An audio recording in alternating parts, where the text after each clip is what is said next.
Assalamualaikum warahmatullahi wabarakatuh. Kami dari kumpulan Syariah A ingin membentangkan tajuk hijab dan bahagian-bahagiannya. Assalamualaikum warahmatullahi wabarakatuh. Saya Maldiah binti Muhammad Azli, nombor matriks 065133. Saya akan membentangkan takrif hijab. Hijab dari segi bahasa Arab bermaksud halangan. Dari segi syarak pula, hijab ialah menghalang orang yang layak menerima pusaka semua sekali atau sebahagiannya. Berdasarkan pengertian ini, hijab tidak dianggap apabila menghalang orang yang tidak layak menerima harta pusaka. Seterusnya, saya akan membentangkan bahagian-bahagian hijab. Hijab terbahagi kepada dua perkara. Yang pertama, hijab kerana sesuatu sifat.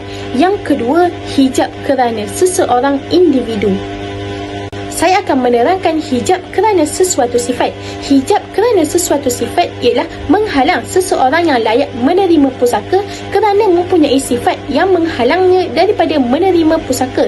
Terdapat 3 sifat yang menghalang seseorang daripada menerima pusaka, iaitu yang pertama, perhambaan, yang kedua, membunuh, dan yang ketiga, kufur.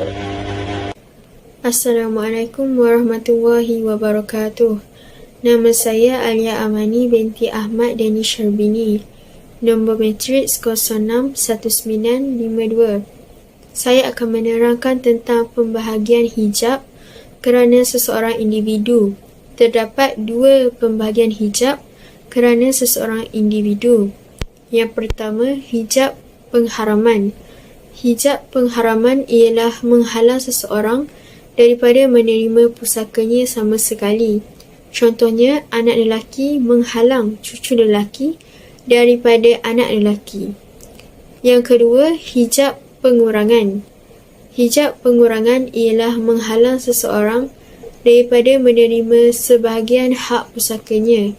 Contohnya, pusaka suami dikurangkan daripada 1/2 kepada 1/4 jika isterinya mempunyai anak. Terdapat 6 golongan yang tidak akan dihijab dengan hijab pengharaman, iaitu bapa, ibu, anak lelaki, anak perempuan, suami dan isteri.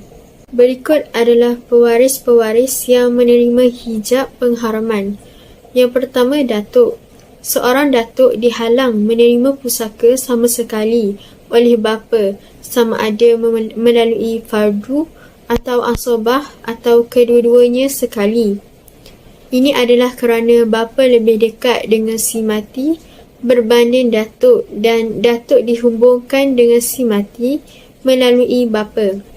Sesiapa yang dihubungkan dengan si mati melalui perantara, maka ia terhalang dengan adanya perantara tersebut. Yang kedua, nenek. Seorang nenek sama ada sebelah bapa atau sebelah ibu. Seorang nenek dihalang menerima pusaka disebabkan oleh seorang ibu. Nenek sebelah bapa juga dihalang oleh bapa kerana ia dihubungkan dengan si mati melalui bapa. Assalamualaikum warahmatullahi wabarakatuh. Nama saya Nur Alia Izzati binti Januri, nombor matrik 065250. Seterusnya saya akan sambung yang ketiga, iaitu nenek-nenek yang jauh sebelah bapa. Iaitu si mati mempunyai 2 orang nenek yang berbeza dari segi hubungan, iaitu satu daripada sebelah bapa dan satu daripada sebelah ibu, dan mereka ini adalah lebih hampir dengan si mati. Contohnya, yang pertama ibu kepada ibu iaitu al-um, dan yang kedua ibu kepada bapa iaitu al-ab. Dalam bahagian ini, nenek sebelah ibu iaitu ibu kepada ibu telah menghalang ataupun menghijab nenek-nenek yang jauh daripada sebelah bapa. Dan dalam perkara ini juga, nenek daripada sebelah ibu akan mendapat harta 1/6. Hal ini kerana beliau lebih hampir dan datang daripada pihak ibu. Ini kerana ibu dianggap asal dan nenek adalah unjurannya. Seterusnya, dalam pembahagian harta, jika yang hampir dengan si mati adalah nenek daripada sebelah bapa, pendapat yang azhar dalam kalangan mazhab Syafi'i mengatakan ia tidak akan terhalang untuk nenek daripada sebelah ibu untuk dapatkan harta. Mereka akan berkongsi harta 1/6. Dan di dalam kes ini, bapa tidak menghijabnya ataupun menghalangnya, apatah lagi nenek daripada sebelah bapa. Dan jika yang hampir dengan si mati nenek sebelah ibu, Imam Al-Rahabi menyebut dalam syairnya, Jika yang hampir ialah sebelah ibu, ia akan menghijab ataupun menghalang sebelah bapa, dan nenek sebelah ibu akan mendapat harta 1/6. Dan jika sebaliknya, terdapat dua pandangan, iaitu yang pertama, dalam mazhab ini ada dinyatakan menurut yang sahih dan jauh tidak akan terhijab atau terhalang, dan kebanyakan para ulama mazhab telah menyokongnya. Seterusnya, yang keempat adalah anak kepada anak lelaki. Yang dimaksudkan di sini adalah anak daripada anak lelaki, iaitu cucu. Tidak kira lelaki ataupun perempuan, ia akan dihijab atau dihalang oleh anak lelaki, iaitu tidak kira sama ada dia merupakan bapa mereka ataupun bapa saudara sebelah bapa mereka. Hal ini kerana ia lebih hampir dan merupakan asabah yang lebih hampir berbanding mereka, sebagaimana pendapat ijma' ulama'.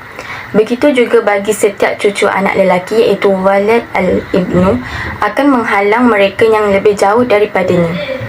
Manakala bagi anak-anak perempuan daripada anak lelaki, iaitu banat al-im, mereka akan terhalang sekiranya terdapat dua orang anak perempuan, kecuali jika ada cucu lelaki daripada anak lelaki yang menjadikan mereka asabah. Sama ada cucu lelaki daripada anak lelaki ini sama taraf dengan mereka atau lebih rendah. Assalamualaikum warahmatullahi wabarakatuh. Saya Nurhanina binti Abdul Rahim, nombor matrik 065071, akan menerangkan penerangan yang seterusnya, iaitu mengenai pewaris yang menerima hijab pengharaman. Yang kelima iaitu anak lelaki pada saudara lelaki seibu sebapa, abna al-ihwah al-syiqah, atau sebapa abna al-ihwah di al-ab, iaitu bapa kepada bapa semati, datuk kerana setaraf dengan bapa mereka. Yang ketiga, anak lelaki kerana ia mengijab bapa mereka. Cucu lelaki daripada anak lelaki, saudara lelaki seibu sebapa kerana ia lebih hampir berbanding mereka. Yang seterusnya, saudara lelaki sebapa kerana mereka lebih hampir berbanding mereka. Dalam pada itu, anak lelaki kepada saudara lelaki sebapa akan dihijab oleh anak lelaki kepada saudara lelaki seibu sebapa kerana kedudukannya lebih kuat. Manakala itu, anak-anak kepada saudara lelaki seibu pula adalah zawi al-arham. Mereka tidak berhak menerima pusaka melalui fardu.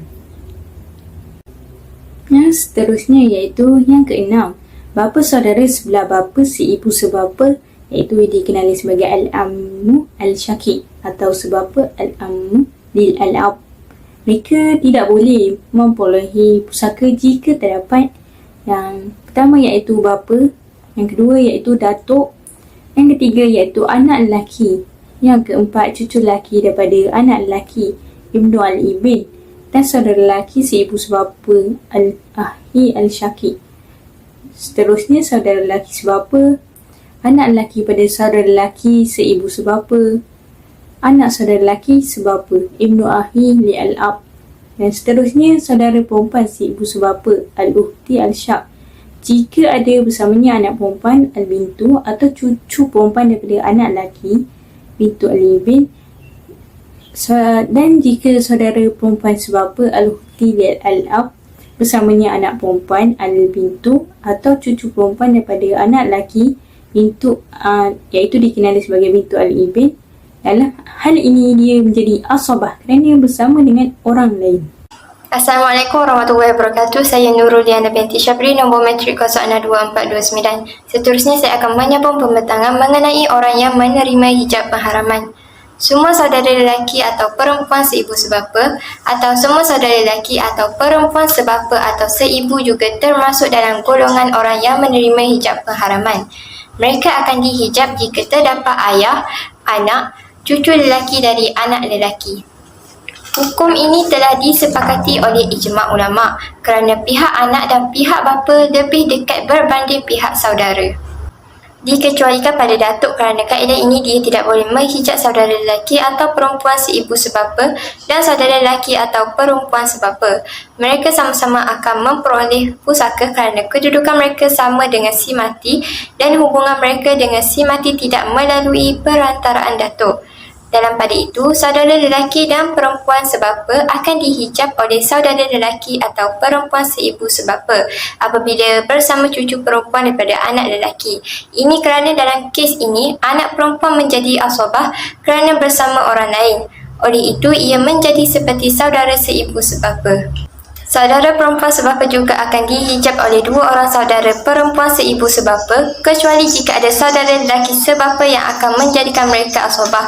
Bagi saudara lelaki seibu pula, selain daripada ayah, anak lelaki dan cucu lelaki daripada anak lelaki yang menghijabnya, dia juga akan dihijab oleh anak perempuan, cucu perempuan daripada anak lelaki dan datuk.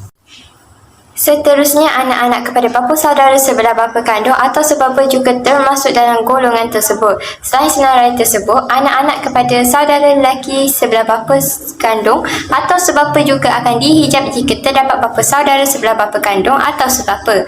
Manakala anak lelaki kepada bapa saudara sebelah ayah sebapa akan dihijab oleh anak lelaki kepada bapa saudara sebelah ayah kandung. Saya, Magdiah binti Muhammad Azli, nombor matrik 065133 akan membentangkan tajuk mereka yang dihijab dengan hijab pengurangan, iaitu nuksan.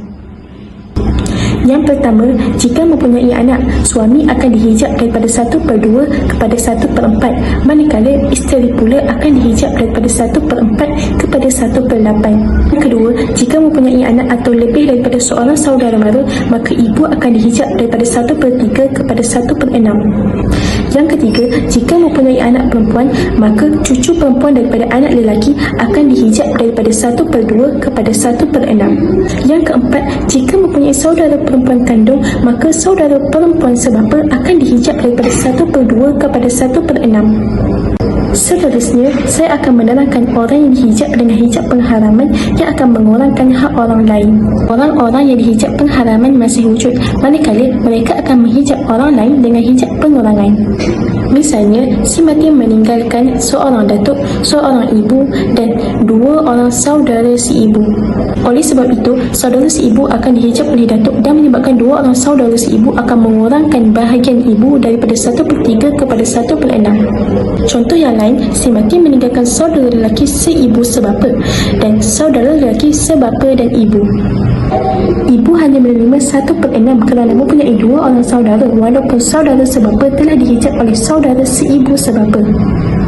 Akhir sekali, saya akan menerangkan orang yang dihijab kerana sesuatu sifat tidak akan memberi kesan kepada waris yang lain. Orang yang dihijab kerana sesuatu sifat terbahagi kepada 3, iaitu pembunuh, kafir dan hamba, dan ia tidak boleh menghijab orang lain walaupun secara pengharaman atau pengurangan, sebab kewujudan dan ketiadaannya adalah sama.